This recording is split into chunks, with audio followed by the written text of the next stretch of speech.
Hello, this is Salome Krell, Manager of Digital Operations with Nemertes Research. Welcome to our monthly webinar entitled The Next Generation Security Architecture, Zero Trust and Defense in Depth, presented by Nemertes CEO and founder Johna Till Johnson. You will receive an email after this webinar with a replay link to this session. Today's webinar consists of an interactive presentation and moderated Q&A period. To submit a question, please use the control panel on GoToWebinar. If you experience any technical difficulties, please contact webinars@nemertes.com. Upon conclusion of the webinar, you'll be presented with a short survey. Please answer the questions to provide feedback on this webinar and content suggestions for future webinars.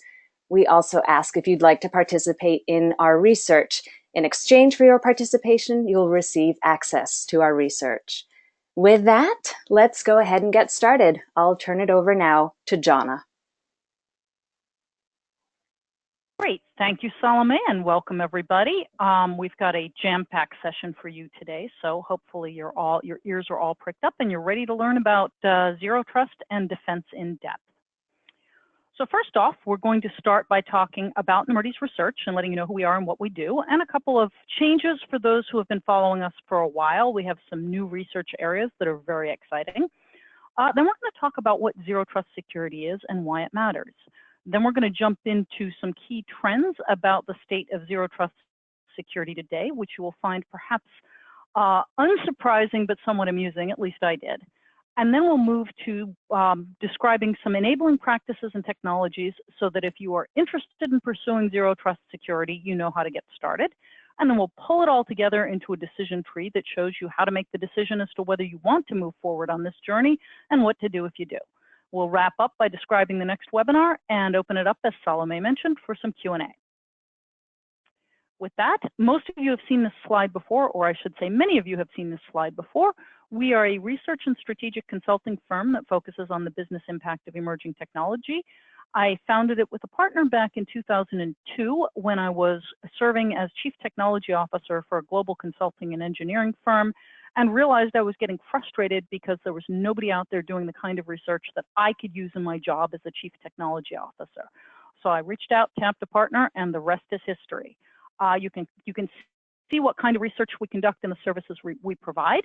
The topics that we cover for 2018, we have 7 core topics: contact center and customer engagement, cloud and networking, digital transformation, and new on the horizon for 2018 is IoT and next generation endpoints, some great research that will be rolling out then, as well as security and risk management, that's where this fits, and unified communications and collaboration. So those are the emerging technologies that we cover. So now let's jump into today's topic. What exactly is zero trust security and why does it matter?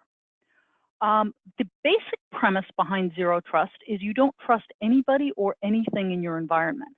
That sounds pretty simple, but it has profound ramifications for architecture and security operations. It wasn't really named Zero Trust, but it was originally developed by Google as part of its Beyond Corp architecture. And we'll show you some insights that Google brings to the table and published last year on that. Again, the basic assumption is all assets are untrusted, so there is no inside or outside the firewall because nobody trusts anything anywhere, no way, no how. So as I mentioned, that has a huge impact on all devices, applications, and services. It drives you to a data-centric approach to security, and as we'll see, a classification-centric approach and an inventory-centric approach, which is very different from the way most organizations operate today. It requires a detailed, accurate, and dynamic asset inventory, which is probably the biggest hurdle to implementing zero trust. And you have to deliver authentication, authorization, and access control at every level. What do we mean by that? Not just today you might think in terms of network access control, so what devices can connect to your network based on what policy. Tomorrow you need to be thinking about authentication and authorization and access control for microservices within your cloud environments calling each other. There are actually tools that allow you to enable your microservices to authenticate to one another. And you need to deploy them if you're moving towards zero trust, because how do you know that microservice isn't some sort of malign microservice? Another impact, and we'll talk about this, is that firewalls are no longer the perimeter. You've been hearing endlessly about the end of the perimeter. But with zero trust, it really is over. And firewalls no longer delineate good on the inside and bad on the outside. There's no more, chewy center, as they say. And you have to encrypt everywhere in every way. And we'll talk about what some of those implications are. So you're looking at this and you're saying, yeah, okay, this has all been pretty much motherhood and apple pie security premises for the past, certainly 5 to 10 years. What's new and different? Well, as Google points out, it's one thing to espouse these principles. It's entirely another thing to actually do the migration. And this is actually copyright 2016 to Google. They've published a number of white papers on this. Very, very interesting reading. I would commend it to you because it talks about the trials and tribulations they had in moving to these principles. It's out of scope to go through the entire story there, but essentially, what they did was break down into a fundamental architecture that distinguished data sources from access intelligence from gateways and resources. So essentially, there's stuff that people want to get access to. The network, for example, the network VLAN, the code repository, the bug tracker, other microservices. There are data sources, information sources, which are management agents, certificate authorities, asset inventories, and all sorts of things. They feed into that nice little blue box that we'll talk about even more in a second, the inventory service, because essentially access intelligence is a series of policies and controls that get layered on top of the inventory service. So essentially, if you think of the inventory service as a God box, it's a God database that knows everything in your environment, then the access intelligence is the set of policies and controls that decide who can talk to what. That's simple in theory, very, very difficult in practice. The gateways are the points where those controls can actually be applied. And of course, the resources on the far left are the resources that entities want access to. So again, the inventory service is actually the very big key thing. It keeps track of lots and lots and lots and lots and lots of items, certificates, authorities, configuration management services, patch management information, asset management, directory services, network infrastructure, vulnerability scanners, and inventories of microservices, which may only be executing for short periods of time. That's what the inventory service is looking at. And that is a really, really key component of what lives inside Zero Trust. So the concept here is that you have a good understanding of what resources you have available, what assets are present, and a series of policies and controls that overlay what can talk to what. So that's the fundamental concept. Now let's talk about the current state and where that stands in the world today. First off, in our most recent security and risk management research study, we asked people, do they even know what Zero Trust security is? And this is quite interesting because in one of our earlier research studies, we for the first time in 2016, encountered users that had actually implemented Zero Trust security beyond Google. But they are by no means the majority. As you can see, we gave people lots of different answers, lots of different opportunities to answer, and we actually interviewed a number of folks. And probably a third of folks were honest enough to say, I've never heard of it, I'm not really sure what it is. Only 13.5% said they had it now, although a few more were planning for 2017 and 2018, and a handful had looked at it and rejected it. So that was the population overall for this study. This was 625 organizations in 12 countries that we looked at, and that we talked to and surveyed. But what's interesting is not what the population at large did. What's interesting is what certain subsets of the population did. In particular, one of the things we did was ask a number of questions so that we could characterize security environments as either successful or unsuccessful. And what I mean by that is a successful security initiative had high performance on operational metrics. So they were able to objectively detect threats, respond to threats, and remediate against attacks much faster than the group that we categorized as unsuccessful. That's a whole nother discussion as to which operational metrics we captured and how we validated them, but rest assured that our definition of successful is operationally they were head and shoulders above their peers. And here's something interesting.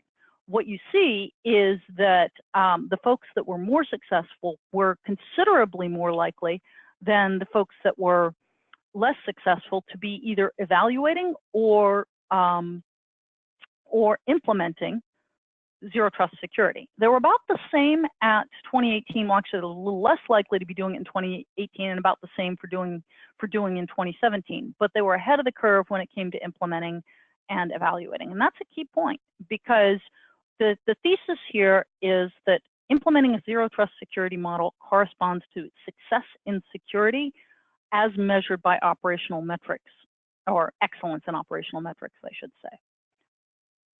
Okay, so assuming you accept that thesis, which I think we've validated, how do you get there? What are some of the practices that you need to put in place?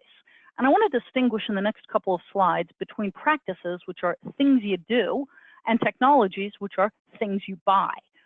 You can do one without, well, you can sort of do one without the other, but we're making specific technology recommendations in the technology section, and practices is really more about changing your SecOps. So with that clear, let's jump into that. What we did was we took a very close look at the folks who had adopted zero trust, and very specifically, these were the folks that were adopting in 2017 or 2018 versus everybody else, folks that were not looking at adopting zero trust in any time soon. The first thing that we found was that adopters were almost 3 times as likely to be implementing data classification as non-adopters. Now, there's 2 interesting things about this, and when I say up to, obviously, you can see I'm looking at that difference between the 26.8 and the 7.8 in planning for 2017, not the difference between 46.4 and 42.2, which is really not as dramatic. Couple points there. First one is that quite a number of folks, almost half of organizations, all organizations, have gone ahead and deployed data classification, in large part because it's required for a lot of compliance. We work with a lot of financial services firms. They are a big vertical in our research studies, and they comprise quite a number of our clients. And in general, these folks really have to do data classification. It's in their DNA because it's part of the regulatory environment that they operate in.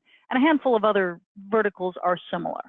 So if you're one of the companies that's working in an environment where you have regulatory compliance, you've probably gone ahead and implemented data classification.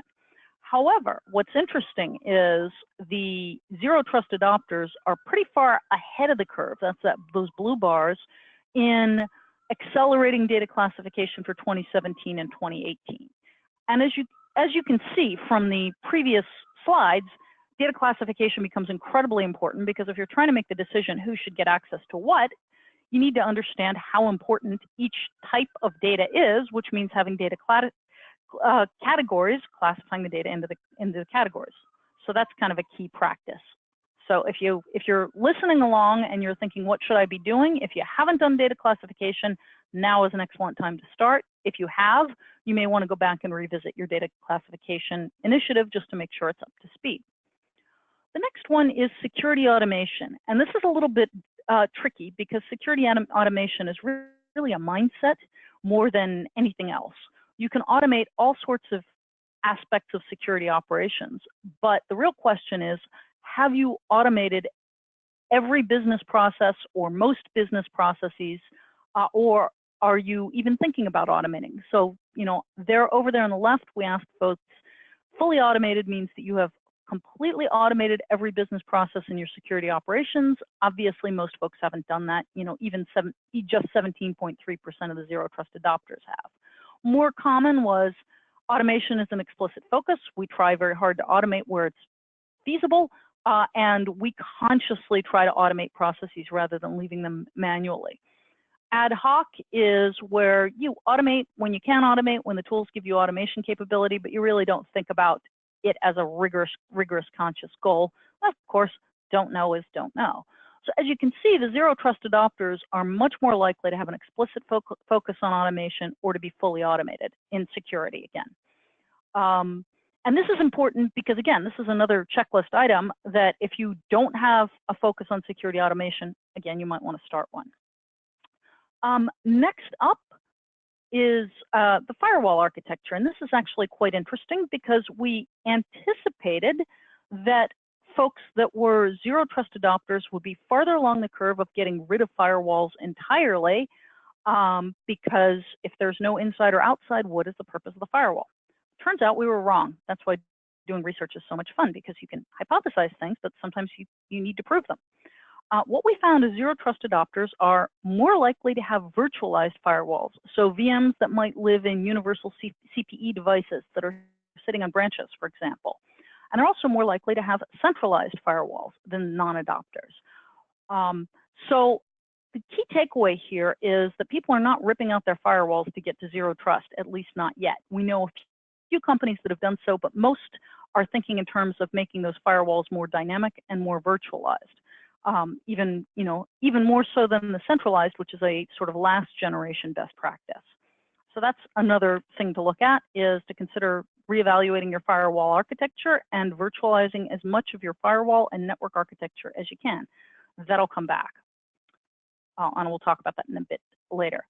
Now we have some technologies that can enable zero trust. And just to give you a sense of these technologies, as part of our benchmarks, one of the things we do is look at what we call bellwether technologies that correspond to highly successful security organizations. And again, highly successful means their operational metrics are great. These are people who are great at catching intruders in their environment and protecting their environment against intrusions, and demonstrably so. What we did was look at which technologies these folks are more likely to be deploying than their peers, and that's what we talk about, these enabling technologies. Then we did an assessment to compare zero trust adopter and non-adopter deployment of these technologies. And here's what we found. First one is advanced endpoint security. Hopefully that's a familiar concept, but if it's not, this is security that essentially protects the endpoints from malware by containerizing, micro-segmenting, essentially keeping, I want to say physically, but virtually keeping the executable code from doing damage because it's not trusted, as opposed to the mindset that says we know what code can be trusted and can't be trusted, which is always fails. That's the traditional anti-malware model. Huge set of folks that do this, people like Bromium, CrowdStrike, Invincia, Carbon Black, Tanium, and the sort of security legacy providers, or I would say more, generals providers, folks like Trend Micro, McAfee, and Symantec, are really stepping up to the plate here. So the most current versions of their endpoint software typically does some degree of advanced endpoint security. What we found was, very quickly, adopters are noticeably more likely to have implemented advanced endpoint security. No surprise here, because the fundamental premise behind AES is we don't know what this code is and we don't trust it. So we're going to put a little wall around it and keep it from doing anything other than a very limited set of functions that are necessary. Very important stuff. Another bellwether technology is automated application security testing, AST. There are a whole set of categories here that I don't have time to go into. Some key providers here include Contrast, Fortify, Veracode, and Waratech. This really has to do with how you do your own development efforts, particularly in the context of DevOps, getting stuff out in your environment. And what a surprise, you're going to see that adopters are more likely to have implemented it. In fact, almost a third of adopters already have AST now, which is very unusual, versus 40% of the non-adopters who aren't even looking at it. So again, if you develop a significant amount of code internally, you probably want to consider automated software security testing and look at some of the vendors that we mentioned. Behavioral threat analytics. This is another one that I like quite a lot. This is software that integrates multiple sources of data, so logs, analytics, things like Splunk, any kind of SIEM, IDS, IPS information, and essentially runs machine learning on it to tell you when something anomalous is happening. It helps you speed up that time to detection. That's really the value proposition here, is you can figure out very, very quickly when something's going on in your environment and take action equally quickly. And these are companies like Bay Dynamics, GuruCall, Exabeam, Splunk, which purchased CASB, those kinds of providers. I bet you know what you're going to see next. Surprise, surprise.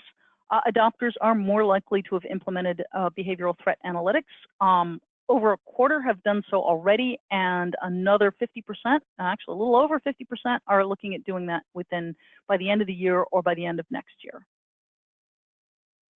Network access control.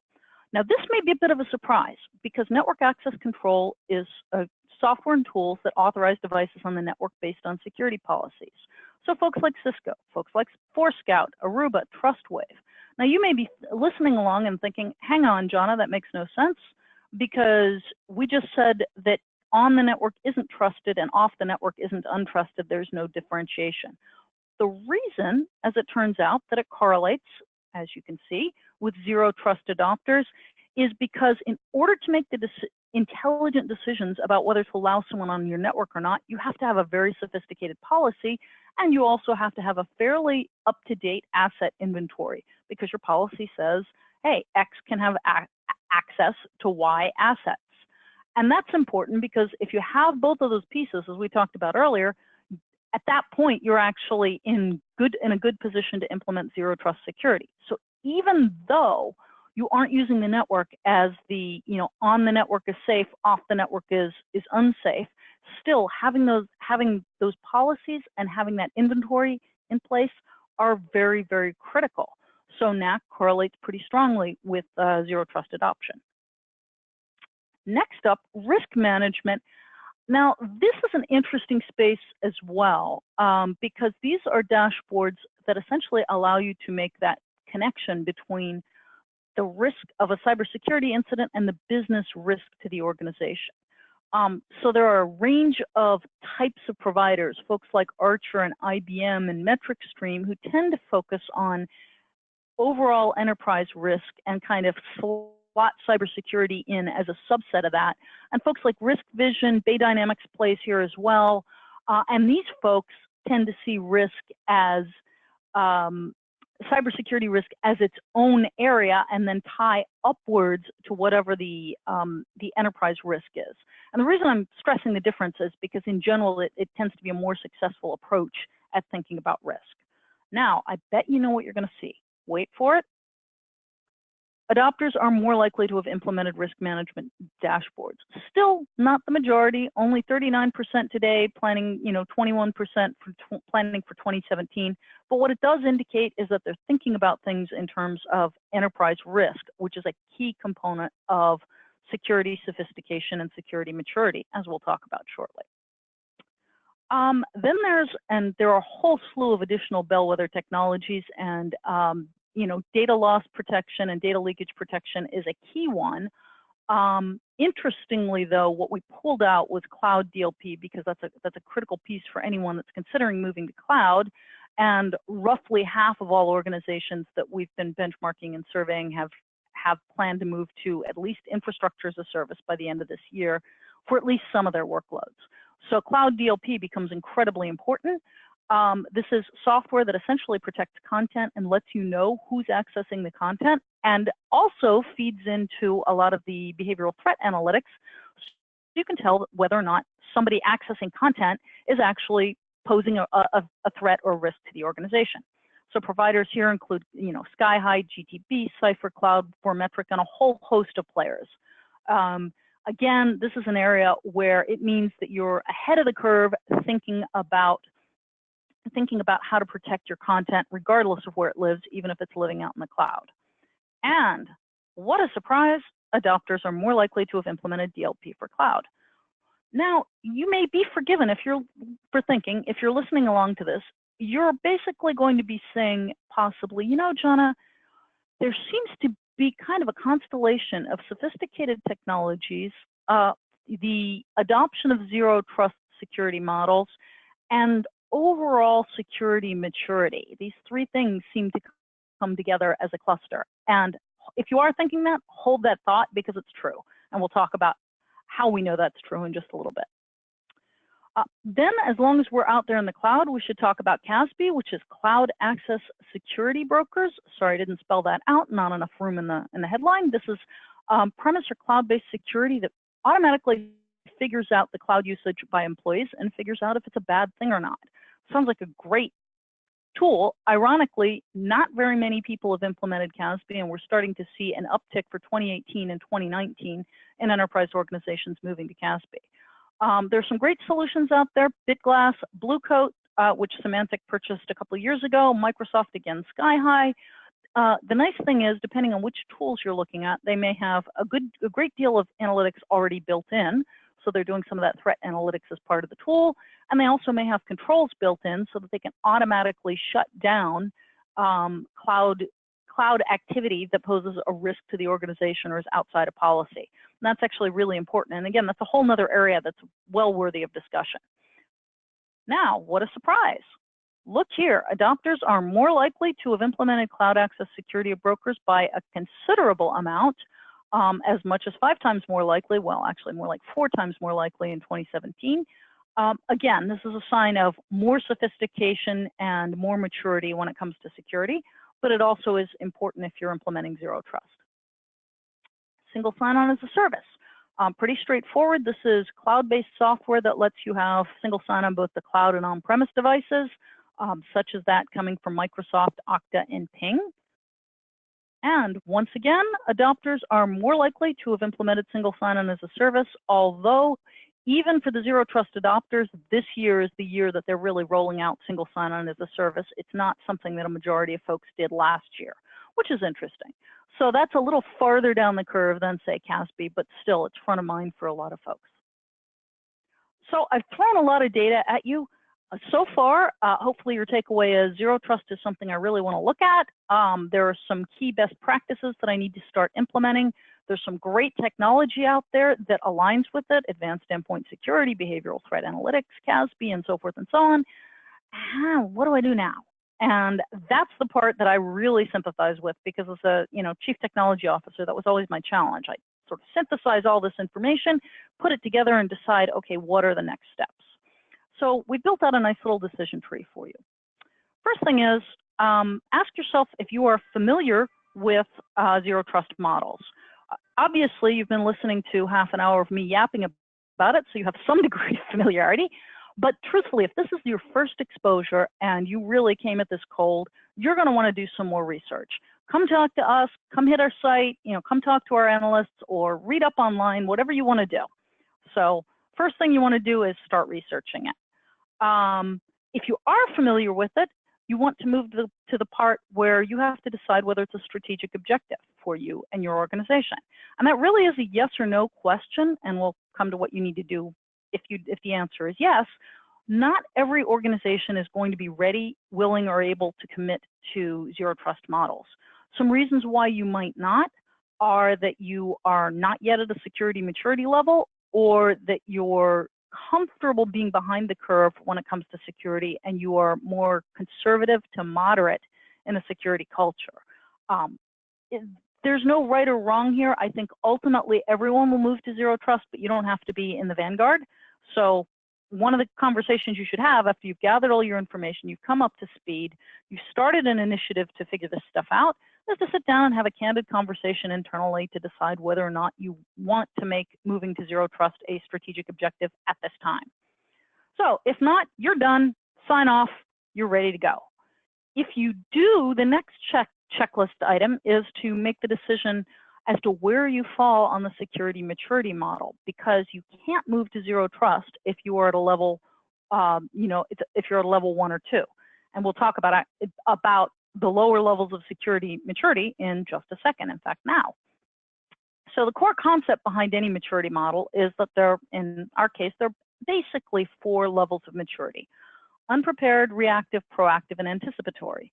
Unprepared, reactive, and proactive are pretty straightforward. Anticipatory is the one that requires a little bit of explanation.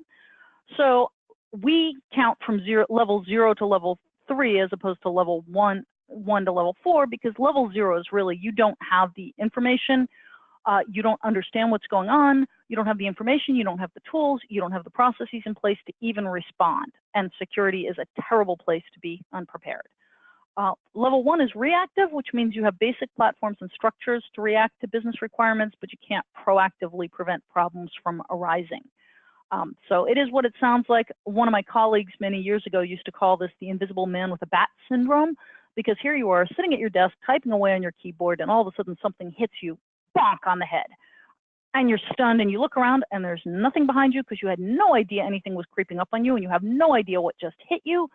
And you have to stop and figure out what that was and where it came from. That's pretty much reactive. You're invisible man with a bat. Proactive, pretty straightforward. You have the platform structures, processes, and all the good stuff to address current challenges. Anticipatory is where you have all of that to address the future challenges that you don't have yet, such as, for example, if you've migrated a significant percentage of your workload to, say, Azure or possibly AWS, but you anticipate in 2 or 3 years actually having a multi-cloud strategy and dynamically migrating workloads from one cloud environment to another. That poses security problems that you don't currently have, but you need to be thinking today about how to resolve them, because obviously you're going to be needing some authentication and authorization if you're dynamically migrating workloads. So that's an example of something that might be anticipatory. The next slide is actually really kind of an eye chart, but it gives you a sense of some of the areas that we look at when we, being Nemertes, does a security maturity model assessment. So we look at things like areas like budgeting and investment, your process for setting your budget, your organization, how you interact with business, the state of your security architecture and roadmap, the planning horizon, and we can classify you pretty quickly as to which level you are. But again, coming back to zero trust, if you are not at proactive or anticipatory, you're not ready to do zero trust, go do some remediation so you bring your maturity level up to at least level 2, which is proactive. So coming back to the decision tree, if you are at a level, if you are at a higher level, you are ready to proceed to the next step. If you're not, you need to upgrade that security maturity. What's the next step? Well, actually, it has little to do directly with security at all. It is network virtualization. And the reason we pull network virtualization out of here is because you're completely hampered in making any changes and having any impact on your with your policies unless you actually virtualize the components so that you can actually deploy them. So what we're talking about is, for example, with firewalls. If you've decided you want to keep firewalls in place as monitoring agents, as as another check to keep resources in or out, or to apply policies, you really need to be virtualizing those firewalls so you can move them around where they're needed, upgrade them as needed, deploy them on whatever hardware you're rolling out, and essentially have a consistent policy that gets pushed out to every virtual machine that is providing firewall functionality. Similarly, same thing with network access control and other components of the network. So you really want to be thinking in terms of virtualizing as much of the functionality of your network as you can. So that's your next step. If you haven't done that, you probably want to launch a network virtualization project and start working on that. If you have, now you can move into the fun and super hard stuff where you actually start assessing technologies and practices across the board in both areas like data and applications, which is kind of moving up the stack. And interestingly enough, when Google made their transition, they actually had the most trouble with the network piece of this. The assessing, their technologies and practices was actually easier, and moving to the next step, which is that asset inventory that's so critical to the Beyond Corp architecture and to zero trust overall. Actually, I won't say it was easy, but what they found was they tried to jump to that directly and they didn't have the processes in place to get there, or they hadn't virtualized enough of the network, so they had to go back and make sure they were doing things over using VLANs and virtual network devices. So interestingly enough, that asset inventory that's so critical to zero trust actually happens pretty far down the decision tree. And once you've done with that, automate your trust policies and you're done. Okay, if you've been following along thus far, you're probably laughing because that tiny little box at the lower right-hand corner is actually an enormous amount of work that presupposes that you actually have policies, that those policies make sense, and that you have the tools for automating them and controlling them centrally, which is a huge amount of work, and it's the reason that most folks haven't made the leap to zero trust yet. That's it. Putting together this decision tree, I had to chuckle a little bit because I had a professor in college, mathematics professor, who used to sort of, write down a whole, proof process and then come to a particular step in the proof and turn around and wave his hands at us and go, and the magic happens here. And that's kind of it. Automating the trust policies is where the magic happens.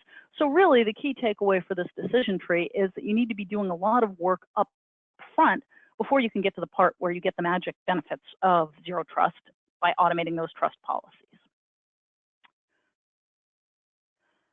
So wrapping this all up, what do you need to do? How do you get started? Well, first, look at it. One of my clients, who's a very sophisticated firm, actually in the financial services space, looked at us when we met with them early this summer and said, got it. We have an item. It's launch a zero trust initiative. That's all you have to do. If that's what you're going to do differently from listening to this webinar, then I'm really glad because you got the message. First step is research the topic and decide whether you want to make this a true initiative. If you do, you want to conduct a security maturity assessment. That is, surprise, surprise, something Nemertes can help you with. We actually have a packaged and extremely insightful security maturity model assessment, so we can give you some good pointers and tips as to what you need to address before you can jump, take the next leap and jump into zero trust model implementation. If you want to go after this, if you're not a client, call us at sales. If you're a client, contact your client services representative. And once you've done that security maturity assessment, you either have two main branches on that decision tree. Either you're insufficiently mature and you shouldn't even be thinking about zero trust, in which case you need to be bringing yourself up to speed on security maturity, or you're ready to go and then you start down that path, and we can help you with either one of those two branches on the decision tree. So with that, Salome, I believe I get to go ahead and talk a little bit about our next webinar, or do I hand this one back to you?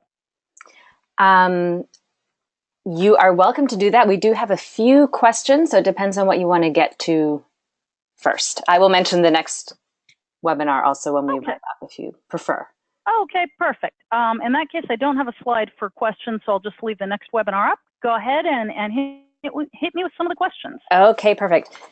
So the first question that I have here is, you talked a lot about the zero trust model and encouraged us to look into it, but why do you think this isn't just another security gimmick? That is a great question, whoever asked that. I would say for two reasons. One is it's architecturally correct, and yeah, that's my inner CTO coming out. We all like architectures that are elegant and correct, but philosophically, it makes sense to make the assumption that you can't trust anyone or anything with anything, because the simplistic trust models are what is at the root of a lot of the security breaches that have happened to date. Not all of them, but quite a lot of them. So one is that it's architecturally elegant and the right decision to make. The second one is that the companies that are most successful with security are already making this leap and going in that direction. And in general, it's a good idea to do what the guys who are really good at it do. And again, we measure success by operational metrics. So these are folks that are extremely good at responding to breaches, extremely good at protecting against incursions, and have best in breed operational metrics. So long story short, do it because it's the right thing to do architecturally, and do it because it's delivers results operationally. Okay, great. Another question here. For behavior threat analytics, you didn't mention Darktrace, which I've seen / heard a fair amount about recently. Where does Darktrace fit in this space in terms of maturity, functionality, et cetera, compared to other competitors? Oh, wow, that's a great question. And it's actually a longer conversation that I'd be happy to have offline. Overall, just to answer this at a very high level, Darktrace is a really interesting player in this space. There's a handful of other interesting players. The problem with behavioral threat analytics is it was a buzzword about 2 years ago. It exploded out into, a huge, we went from having like 2 or 3 companies that did it to like 20 or 30 to several hundred. And now as you start, assessing the market, you have to look at a handful of characteristics. Things like, how well does a particular solution integrate with your particular environment? So what are the inputs, what are the outputs, and how pre-integrated does it come? What's the quality of the data that gets provided versus the architecture and the marketing that the provider delivers? So sort of short version is there's certainly somebody to look at. I would refrain from saying whether they're a good one for you until I have a better understanding of your environment and what you've got up and running, and where you are in general in maturity. Okay, great. And another question from the same asker. I was surprised at no mention of software-defined perimeter. Does this fit in your network access control section, or what is your perspective on Vitter's approach / solution? That's also a great question. And to be honest, I tend to look at that a bit as part of the overarching network virtualization piece. So in a sense, I kind of mentally slot the whole notion of a software-defined perimeter into network virtualization and perimeter virtualization, because that's why that's such a critical step in doing the processing, is to kind of think about, okay, what can we bring into the realm of software and make virtual? Or as someone recently said on a panel that I spoke at, look, you want to be making, if everything is software, then security needs to be software as well. So it's not so much that I overlooked it, it's more that that's mentally the box and the category that fits into. So definitely a step on the path to zero trust. Okay. And then the next question, let's see, that contains a link to an article. So perhaps we will get that to you offline. It's another question about the software-defined perimeter. The next question that I had was, nice presentation. Thank you very much. Okay. Will a slide deck be sent out, or where can we get them? And we don't send the slide deck out except to clients, but we will post the webinar online, and we'll be reaching out, and Salome will tell you this in a bit officially, but we'll be reaching out with an email and sending you the link to the webinar once it's posted. That's right. And then just two more questions, John, if you have time. You stressed network access control as a bellwether technology, but isn't the whole point of zero trust that you don't trust any device, even if you've permitted it into your network? It is, and as I highlighted, hopefully highlighted enough, and possibly a person submitted the question before I emphasized this, but as I highlighted, the real value of network access control is not the actual tool that you're implementing, it's all the work you did to make the tool effective. And this goes into a whole nother, as I said earlier, this goes into a whole nother rat hole, because essentially quite a lot of organizations think that network access control is the end all and be all. They just need to buy this tool, implement it, and life will be good. And the problem is, if they haven't done their homework and don't have a lot of the analysis behind the scenes, they won't have the policies, and they won't have the asset management that they need to really make it effective. So I would say NAC doesn't necessarily deliver zero trust security, but the work you have to do to make NAC effective is incredibly important in enabling zero trust security. Okay, great. And this one, I will also give out information, but if you wanted to just address quickly, how do I find out more about how Nemertes can assist with moving towards zero trust? Your best bet, quite frankly, is to contact us by email. We can set up a call and talk you through it, and let you know how we assist our clients. And again, that's sales@nemertes.com. You can also reach out to me directly. I think the emails are all posted on the site, but very happy to have a short conversation with you in 15 minutes and tell you what we do and don't do and how we can help. All right, wonderful. Thanks, Johna. So with that, we will wrap up today's webinar. Thank you very much, everyone, for your time and attention. You will be receiving, as Johna mentioned, an email with a replay link to this session, and we hope you'll join us on December 5th for our next webinar, entitled Connecting Clouds, Getting There is All the Battle, presented by Nemertes CIO and Principal Research Analyst John Burke.